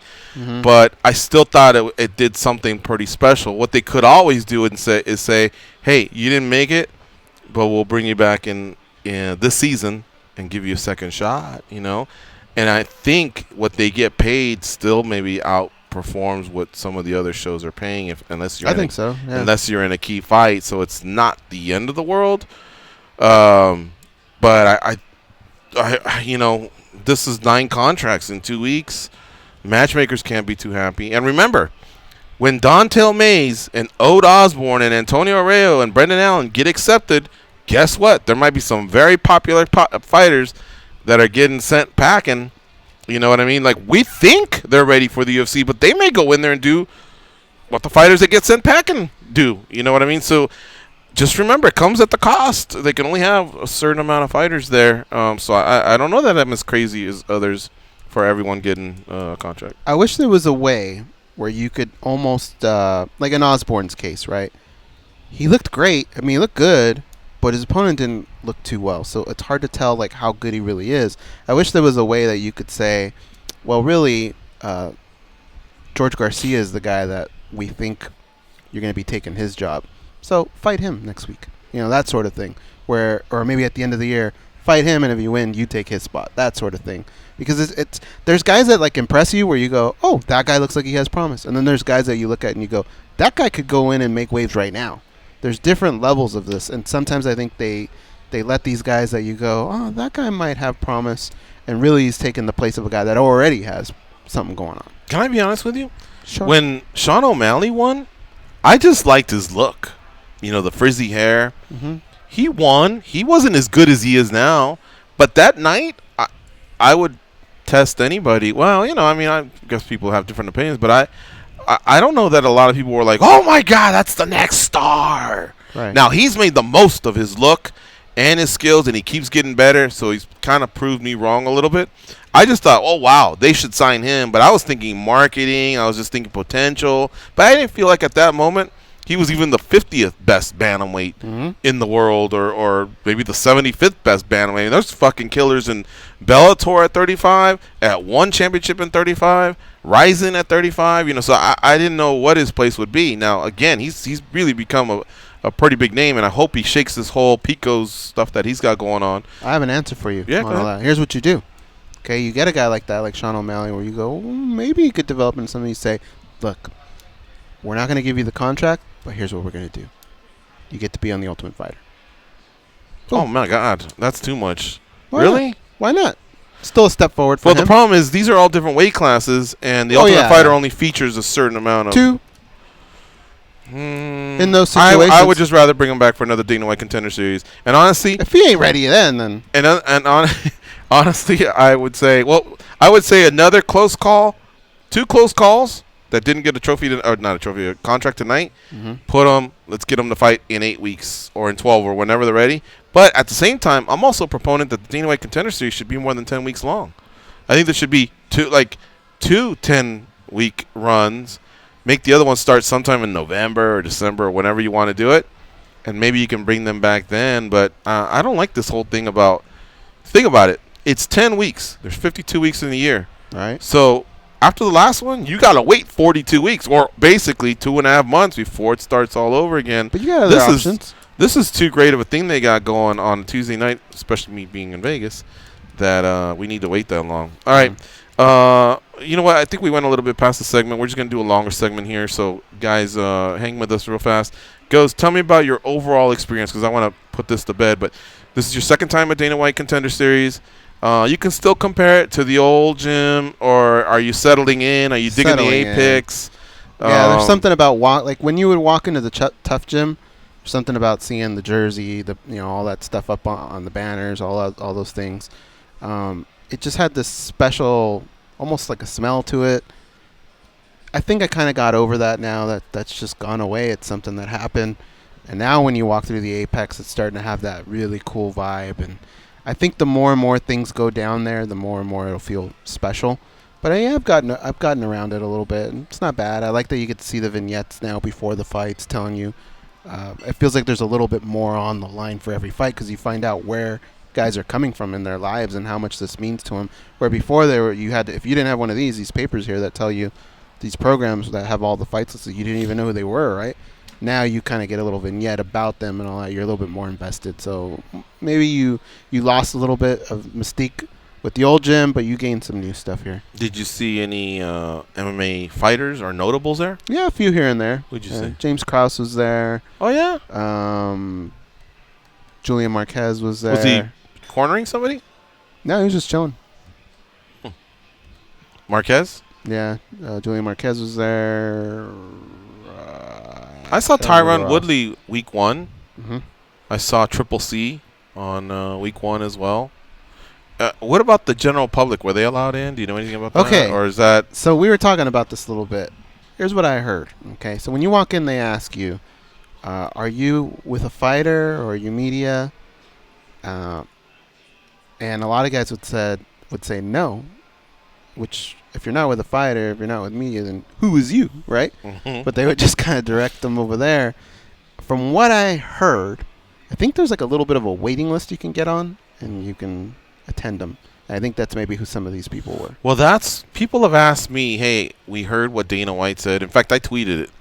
And I said, look, man, if you want a guarantee, for one, I'd call the UFC earlier in the day and say, I've seen what the MMA media's put out there that fans can attend. Dana White was asked about it over again in the scrum, and he said, no problem. So I would like to go, yeah, do you have some sort of a list? It almost sounds like a nightclub. Hey, can I get on the list, or something like that, a reservation, a dinner reservation. I don't know, but to just show up is probably not a good idea, but I think if you somehow can call their offices and just say, according to Dana, this is what happened. Can you put me down? Now, if you're a local, then maybe just have a little bit of flexibility and then say, perhaps I can go in 2 weeks, put me down for 2 or something like that. I think that's your best bet. And if you're going to go, for example, next Tuesday, then start calling on Monday. Start calling tomorrow about next Tuesday and then just ask, how do I do this? Because I thought it was great that he said that, but I also have heard from about 3 or 4 people that said, man, I had no luck getting in. Yeah. So that kind of sucks. Dana did say that thing can be configured to fit. I think they can get up to 1,500 people in there. Right now, I think there's 300 people, including media and fighters and the personnel that work there. But I think they can get it up to 1,500.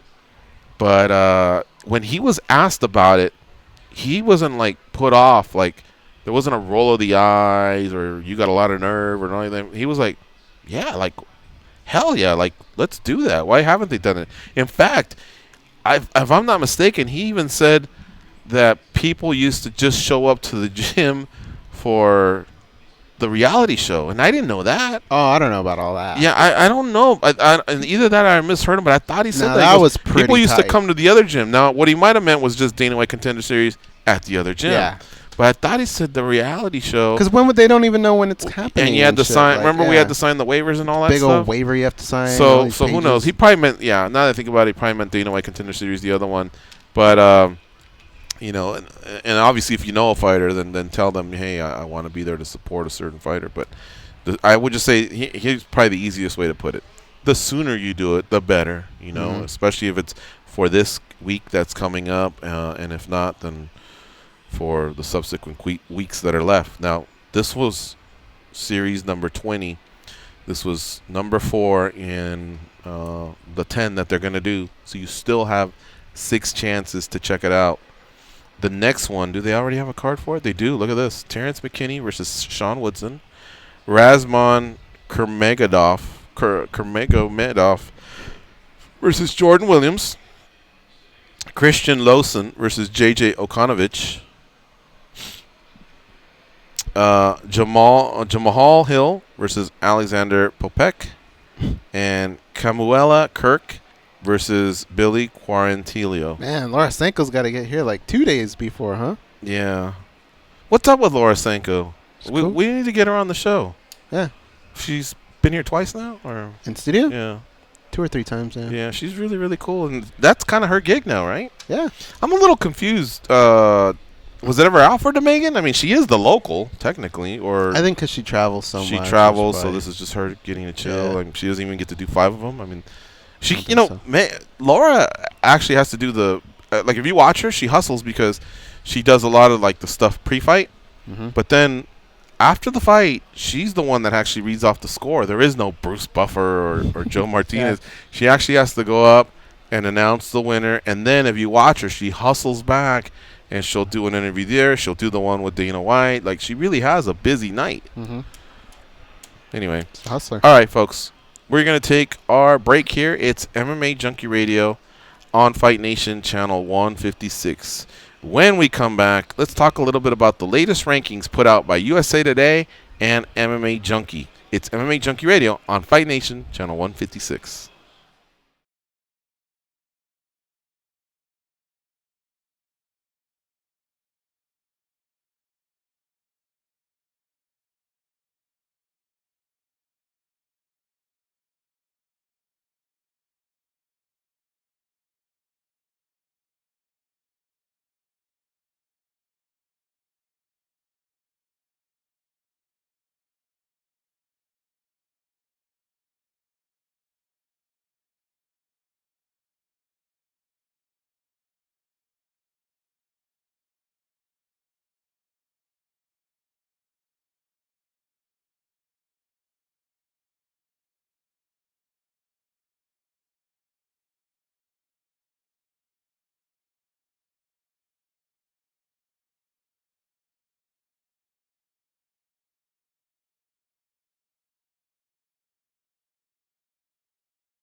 And Android carry a feature to make their show more enjoyable. It's called the mute button. Here are those two numbnuts, Gorgeous George and Goes.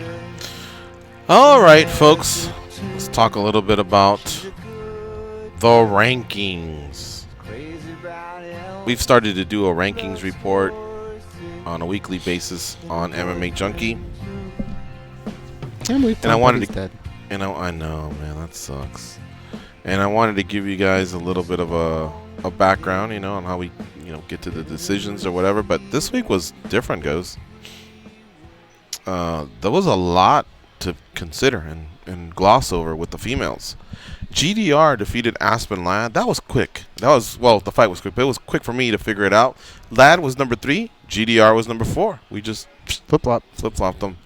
And that was that. But bringing back Juliana Pena was a little bit one of those where you had to think about. Did she slip She already completely off? She hadn't fought in 2.5 years. So what she did was, when a fighter doesn't fight past a year and then a year and a half, we start sliding them down. But mostly, technically they haven't lost, but they also haven't won. And so what's happening is other fighters are catching them, and they're making their moves. So Juliana kind of slid out like at number 7. And I think at one point she was number 2 when Shevchenko took her out, or 3 or something like that. And so when it was time to bring her back, the one thing that's a nightmare with the ladies goes is there's a couple that beat everyone up, and then everyone else kind of beats each other up. So it's kind of tough to find a landing spot for a fighter who hasn't come back. But look, she came back, she won. She's 5-1 as a UFC bantamweight, which is pretty remarkable. And she technically went 3-1 in that season when she was on The Ultimate Fighter.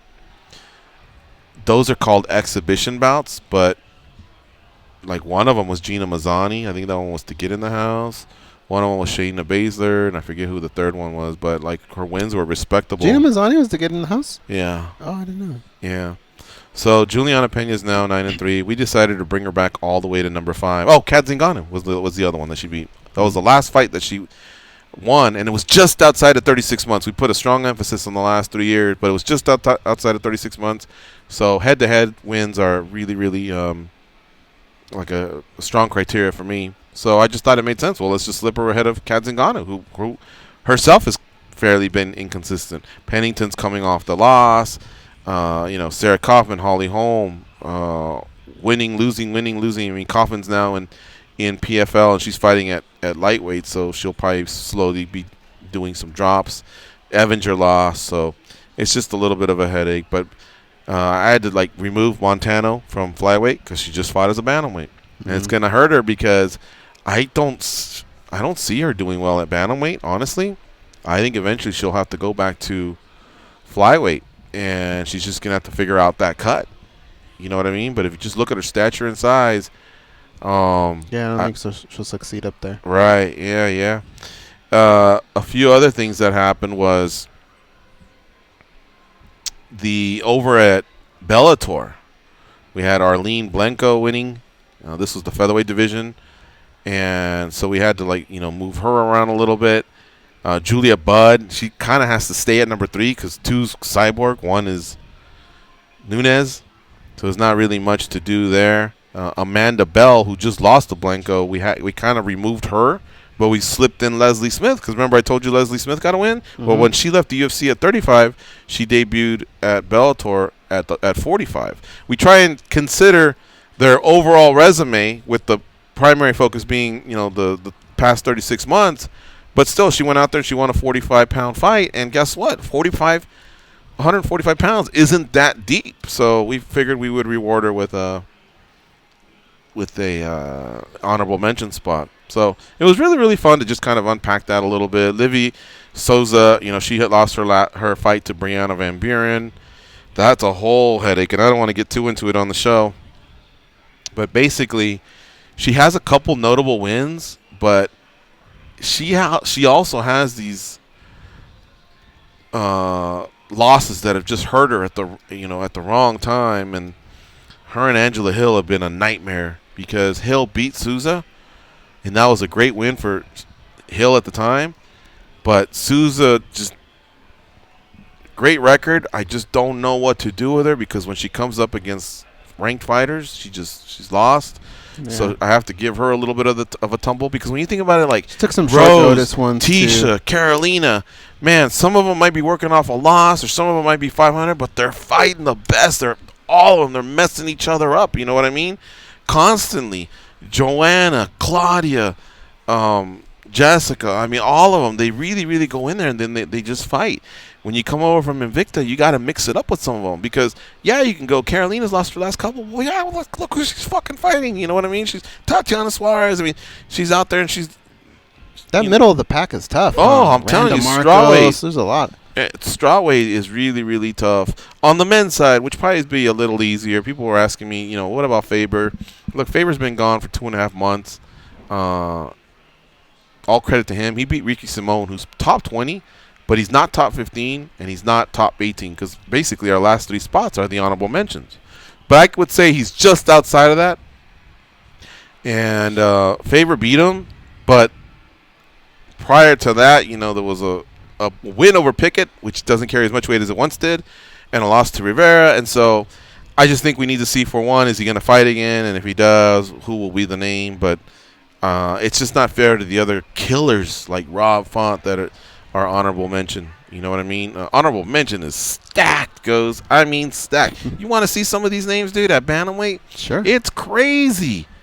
The bantamweight honorable mentions at USA Today Sports and MMA Junkie are Manny Bermudez, who's 14-0, John Dodson, and Rob Font. And then 15's Lineker, 14's Sanhagen, 13's Caldwell, 12's Fernandez, 11's Stamen, 10's Kyoji. I mean, Kyoji's 28-2. Stamen's 18-2. It's like, it's really, really, really hard, and you can't just come in and win one fight and then all of a sudden be, ranked. So a couple other things. I did take a look at Vittori and Roberson. They got wins at middleweight, but it's tough to get into middleweight as well. Anything from bantamweight up until pretty much middleweight is really, really difficult. Vittori had a good fight. He did. And he gets a look. We looked and seen what we can do. We had to remove Mendez. He retired. Josh Emmett, I would say, got the biggest jump. But look, he iced Michael Johnson. He beat Ricardo Lamas. And then he just beat Mirsad Bektik. Those are all credible names, and especially Bektik and Lamas. They've been ranked for a long time. Johnson brought some equity over from 155 pounds. So he was that was a respectable win for him to beat him, even though it was at 45 and he's fought mostly at 55. But still, Emmett's only lost to Stevens, and he's a really, really decent featherweight. So he got a nice bump there, and he's up to number 10. I encourage you all to check out the rankings in the newspaper. It's in the Wednesday edition of the Sports, and on Tuesdays you can see it on MMA Junkie along with the rankings report that John Morgan does with Kenny Hathaway. So check it out. I always talk about our rankings because we put a lot of work into them. We've been doing this for a long time, even longer than the UFC's put out their rankings. And I love the criteria that we use. I love the discussion that we have amongst ourselves. And I think they're very, very fair, and they're across all of mixed martial arts. So you're getting... That's the most important part. Right. You're getting Bellator fighters, PFL fighters, One Championship fighters, Risen, whoever, Invicta. They are all considered. Now, there's not many of them. Most of them are UFC fighters because part of the criteria is your quality of competition, your quality of wins, and, most of the strongest competition is in the UFC, but you got to give respect, to some of those champions out there who have done very well. They have good records. They have title defenses, and that's why you heard some of those names just right there. Bibiano Fernandez, Kyoji Horiguchi, Darion Caldwell. These are, I've come to figure out that they're pretty damn tough bantamweights. But anyway, there's a drop down at the top. There's a tab at the top for rankings. Check it out. Peruse it. It freshens up every Tuesday. All right. This one's going to be a tough one, so I want to take a quick break. When we come back, we'll talk about the latest trouble with Abel Trujillo. Oh, boy. So unfortunate to see him get in the hot water mess that he's in. So we'll cover that when we come back. It's MMA Junkie Radio on Fight Nation, Channel 156.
when jokes Josh walked out of aside, church. George and Goes are some of the best chicks I know. Here we go with more verbal sparring. Take it away, ladies. Now is the time to start preparing for fantasy football season by listening to Fantasy Sports Radio. Be a fantasy football champion by learning from the best analysts, including the guru, John Hansen, Pro Football Focus, and the Football Diehards. Hear player rankings, strategies, and pick-by-pick coverage of fantasy football expert drafts so that you can build a winning team. Listen to Fantasy Sports Radio wherever you are on Sirius 210 XM87, streaming on your phone and at home on SiriusXM connected devices and speakers. All right, we're not going to spend as much time as I thought we were on Abel Trujillo. I just want to tell you he's in some serious trouble. The former UFC lightweight, 36 years of age, was arrested by Douglas County, which is in Colorado, their sheriff's office, on charges of sexual exploitation of a child and obscenity, which are both felonies. The inmate records show that Trujillo is currently being held at the detention center there at the Douglas County Sheriff's with a bond at $10,000. He's actually been jailed for about a month now. He's been there since June 16th. Mm-hmm. So credit to TSN for being the first to report the news. And he could face 18 months in prison and a maximum fine of $100,000 per charge if convicted. He hasn't competed in the UFC since UFC on Fox 26 in December of 2017. So it was actually one of the last shows. Oh, no. Wow. That's over a year. Yeah. Okay. Jeez. Didn't seem like he it had been that something long. else lined up, and then he fell out of it. He was going to fight Will Brooks at Battlefield FC2 in Macau. I don't know when that was going to take place or if it's going to take place. I guess Gleason Tabal actually is going to step in now and replace Trujillo. Now, he does have a history. These brushes against the law. Twice previously, he pleaded guilty to domestic abuse charges against the mother of his child in 2007 and 2009. All right, so look, this whole sexual exploitation, we just don't know the details. Like Ghost said, maybe he was taking a leak at a park near a school. Maybe he sent a dick pic. I don't know what that can mean, honestly. But whatever it was, it's wrong. Yeah, I mean, I really don't know the details. I just imagine. I don't know. I don't want to say anything more. Well, I just don't know any details. being away from the sport for so long, that hurts everyone, right? Very few guys come back and just all of a sudden they're right back where they were. Like, what if you're at the pool and you just tell some girls are being giggly and you just happen to think they're 20 and you just go, hey, flash it, whatever. Mm-hmm. And one of them does. Could that be it? And all of a sudden, some parent goes, "Do you realize my daughter's 17?" See, I don't know. I don't know what all this means without the details. I'm sure the sheriff's office. I'm sure it probably wasn't some silly incident like I just described because they went through with the whole arrest. But at some point, I just think you have to just mind your P's and Q's, man. When you have a past like that, yeah.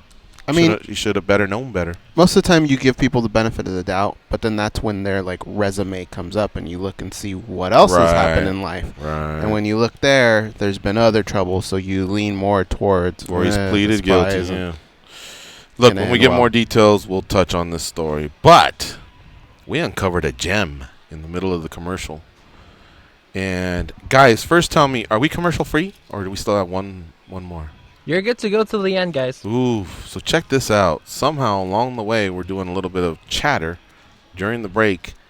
And one of these two rascals back in New York was telling us a story about getting caught in a church parking lot having sex. Mm-hmm. Now, I know most of Junkie Nation is going, oh, it's probably that fool Andre.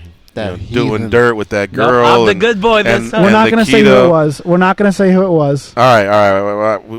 We won't say who the other one was, but we'll just say his initials J. How about that? Okay. All right, there you go. We don't want to sell him out completely. But Jay's now going to approach the mic and tell us about this story. So, Jay, go ahead. What happened here? How did you get caught having sex in a church parking lot? So it was crazy, right? There was this chick there, and listen, one thing led to another, and Josh just got lucky. And you know what? I was always a good boy when I went to Sunday school, but going to church, that was that was the jackpot. Yeah. So Josh Friedman is trying to be a martyr right now. It's that other. No. No, listen. It was a 5-star experience. It was a great. Are time. you Yelp reviewing? Yeah, your I'm Yelp experience reviewing right now? it. Yeah, absolutely. You're not gonna throw the church. Josh The church pews are comfortable. Josh is jumping in front of the train for me right now. No. So no, listen. It was a great time. And what happens in the church parking lot stays in the church parking lot. Josh Friedman, tell Amen. me the truth. Where's the craziest place you've had sex? I don't know, man. I don't know if I've ever. Well, besides the church, I'm trying to think. I don't think there's been any other severely. Oh, this chick's dad's bed. This chick's dad's bed. Yeah, that's pretty good. Yeah, like it was That's parents' scary. place. All right. How about you, Andre the Giant? Craziest place? Probably a hotel room. I'm boring. That's Yeah. not very crazy, Oh Andre. my god. I guess the only would Did be you crazy touch if the you left the TV door remote? open. I mean, like Yeah, that's we not had that TV on crazy. HBO, man. How about you Free guys? HBO and those Joey Magic hotels. Mountain. You had sex at Magic Mountain? Yeah. That's What's what- Magic for- Mountain? For those What's that don't that? know, that's Six Flags. That's an amusement park. Oh. Yeah, right by Ninja. What the fuck? Hold on a second. So not even in the parking lot. You were in the actual amusement park. Actually, yeah. Yeah, Ninja. Yeah, I mean, I it's been a while since I've been to that park, but so this wasn't on the ride; it was by a ride. No, And on how the was ride. how was the? on. Because you know, like how Your legs are dangling and shit, aren't they? well, oh my plastic man. no. You said by Ninja, so I thought it could be like another ride, like. No, it was an area where it was just Ninja. Why did you do that there? That was dumb. I was young. What do you want from me? But where was it, like secluded? This park is full of a lot of people. Of course. Yeah, it was pretty secluded. I mean, like, I'm sure if somebody was looking for me, they could have found me, but it was pretty secluded. And the girl was just game. Yeah. Wow. All right. Well, It's weird as hell. And then I met this girl again at Disneyland. the same girl. Mm-hmm. I only would meet her at amusement parks. To have sex. No, we didn't have sex. At Oh, Disneyland. just to What hang am out. I, heathen? I don't know. This whole thing is You just got to draw the line somewhere. Nah, it's okay. an amusement park. I guess because I've been to that one. Like if you had said like Kings Island in Cincinnati or something, I wouldn't be able to picture it. But because I've been to Magic Mountain, I'm like, wait a minute, where's this fool at? I remember it was where you get off on the ride, and then there's like a little, I think it might have been a restroom or something, and then there's like a lot of trees and stuff. All right. We're gonna cut this segment a little bit short here. Take it in another direction. Maybe I went too far with it. Apologies. Hey, here are the odds for the fights All good. in boxing. Manny Pacquiao's minus 155. That's not how it started, Keith though. Thurman is plus 135. Thurman was the favorite. Thurman was the favorite. He wasn't a Pacquiao's now huge favorite. The but- favorite at minus 155. The over-under is, will it go a full 11 rounds? If you say yes, you got to lay 360. There's not much confidence that there's going to be a KO, at least within the first full 11 rounds. They're not So heavy the 11th hitters. round has to finish. The minute that they step out for the 12th round, basically it's over. I say that only because if the fighter were to go to the stool, I'd have to get a technical answer from Kevin Iole or somebody, or maybe you know. But if in the 11th round the fighter not gets saved by the bell, but is in trouble, they walk to the corner and the referee waves it off. Since he hasn't stepped out for the 12th, would you then lose. Okay. I'm pretty sure. He's got to come out for that round to start, right? Gotcha. Okay. All right. So yeah, I guess they feel like this thing's gonna go the distance. Look, Thurman, I believe, is undefeated. He's had great fights. Man, it was like the 2016 or 17 fight of the year against Sean Porter. Danny Garcia's beaten him. Of course, Pacquiao, I don't need to go through everything that guy's done. I think he's a 9-division world champion. That's pretty damn amazing. I think he holds the record for winning titles in the most divisions. But he's 40 now, dude. I know. I think I'm just gonna let the Filipinos bet this up. I think Keith Thurman honestly is the play. The funny Manny's thing is, gonna win, guys. Filipino in the I'm house here. Say gonna- Manny's gonna win. I'm gonna root for Pacquiao. Yeah, we got millions praying right now in every church across the Philippines. He's gonna win. Watch. You know what happens? Good stuff at churches. Yeah, apparently. Anyway, speaking of the topic of boxing, look, on Saturday, Goz and I are going to do a watch-along on Sportscaster. If you go to sportscaster.com/MMA Junkie, you'll find our channel. And we've been doing this a few times. They're fun. Yeah, correct. They are a lot of fun. We basically watch the fights along with you. That's why we call it a watch-along. And we have a chat room for you guys to hang out with us in. And yeah, we're going to basically watch UFC on ESPN3, which is headlined by Leon Edwards versus Rafael dos Anjos. Now, since this boxing match will also be on, I'm sure we'll just get around to watching both events whenever they are simultaneous. So it should be pretty fun. Walt Harris faces Alexei Olenek. Juan Adams faces Greg Hardy. Juan Adams has been very vocal about his disdain for Greg Hardy because of Greg Hardy's past. So keep those two guys away from each other at the hotel is all I can say, man. Those are some big, big dudes. Dan Hooker fights James Vick, and what I can't believe, guys, is that Hooker's the favorite. No disrespect to Hooker, but I always thought James Vick, no matter what, Hooker's tough. He's taken some losses, but I think he was 8-1 at one point before a couple of these losses. He's a stud. Alexander Hernandez, who's from San Antonio, he's the guy that lost to Cowboy Cerrone earlier in the year. He is going to be fighting Francisco Trinaldo. And Andre Arlovski fighting Ben Rothwell, man. The return of Ben Rothwell. All that is on the main card that starts at 9 p.m. Eastern, 6 p.m. Pacific.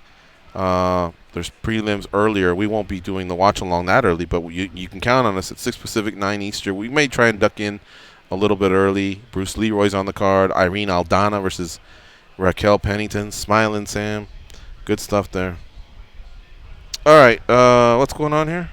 Can you just tell me, Goz? Yeah, so I don't have time to read all that. Josh just sent us, what is this, Josh, Instagram?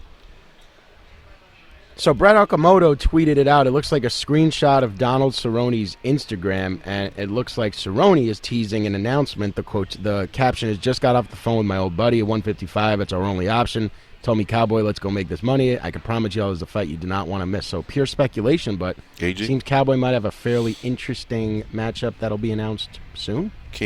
Who would that be, Gagey?